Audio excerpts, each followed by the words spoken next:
3,300 pounds of nothing but just well-executed basics. This is a 177 Hideout coming in on trade here at Hideout RV of Coldwater, Michigan. I think this would be a perfect camper for someone who's looking to get your first little one. Try it out before you get into something bigger and more expensive. There's a few reasons I say that. One of the big reasons I say that is the hitching and anti-sway system from the previous owner is included here. They swapped up to a bigger camper that needed a bigger hitch and anti-sway system, so they said, hey, no big deal, why don't I leave the old stuff behind? Now, it's a no-bunk camper, but I think it could actually be a good starting point for a small family due to the small size and lower budget range of this being both used and small, because it has a extra large U-dinette in the back that could fold down into an extra sleeping space, so that puts potential sleeping areas on opposite ends of the camper. And she sure was not beat up or used hard or anything like that.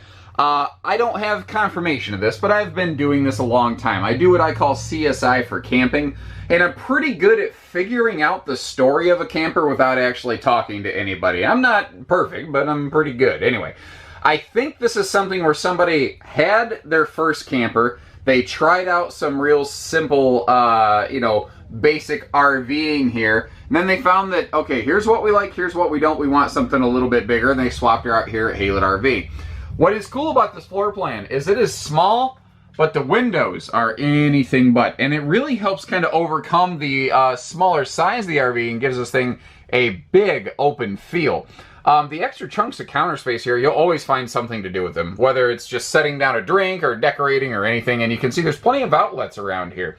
The big dinette folds down into an extra sleeping space, and there's storage below that as well, below each of the side benches. What you may not realize, this is not a forced U-dinette. If you look down here, that's actually a removable rear bench. So that can be an extra large 2-bench. That can be a sleeper. Obviously, it could be an open U-lounge if you pull the table out there.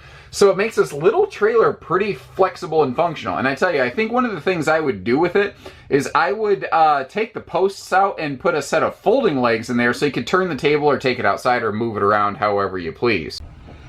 Now, one of the other things that's easy to miss on this floor plan, not all single axles are 8 foot wide like this. In fact, most are not. That does mean that it's about 10% heavier, but it also has a chunk more living and storage space and floor space that you just couldn't get otherwise in a narrow body camper. Flip it around the other way, you see TV hookups back here, and it really makes me wish somebody would build a version of this floor plan with a rear sofa instead of a rear dinette.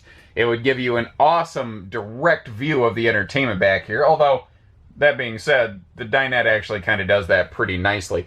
Now, this is a small camper, so it doesn't necessarily need that full, like, oversized roof air conditioner, so I think the side mount air is the correct decision here. Not to mention the fact that it keeps the overall exterior height of the RV in check a bit. Now, remember how I just talked about this being 8 foot wide? If this was 7 foot wide, a narrow body, it would weigh less, but that extra closet right there, that side stand, and a place to kick off your shoes when you walk in the door would have to be cut out. Not to mention the fact that where I'm standing currently, between the bathroom hallway and the kitchen, it would be really, really cramped. Now, at a glance, I almost went, oh, wow, neat, new mattress. It's still in the bag, but that mattress has definitely been used. The previous owners apparently just never cut the plastic off of it, which I've seen done a few times. And it's not a good thing, not a bad thing, just an observation, like just a, one of those kind of things. Foot flush stool right here. But other than that, the bathroom is just a concert of basic function and efficiency. Does what it needs to and not a darn thing more. And that's fine. That just means less expensive, less weight. Pretty late model, and again, well kept. The exterior looks great. No oxidation, no fading, no flaking or peeling of the decals. Single propane tank system, but again, this is simple. This is basics. This is casual camping right here. That is a full front pass-through. We kind of peeked at it when we first began the video, but it does go all the way through. Now, why? That is something I didn't spot. Why is that taped shut? I have to believe there's a reason that's taped shut, and perhaps the latch inside is damaged. Let's go take a look. We're doing it in real time right now. And I'm glad we spotted this together, ladies and gentlemen, because my assumption was correct. It looks like this is the fire escape window, And the bar that locks it shut, I don't know if it was removed or what the deal was. You know, this is right by the headboard of the bed. I bet someone purposely removed it so that it wasn't jabbing them in the head at night, because nothing looks broken. It looks like it was actually done very intentionally. So that is something that can likely be replaced. So now you know the rest of the story.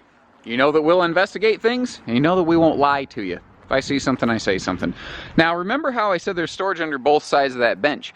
They're kind of little side saddle pockets. This girl's got some big hips on her. Some storage, basically.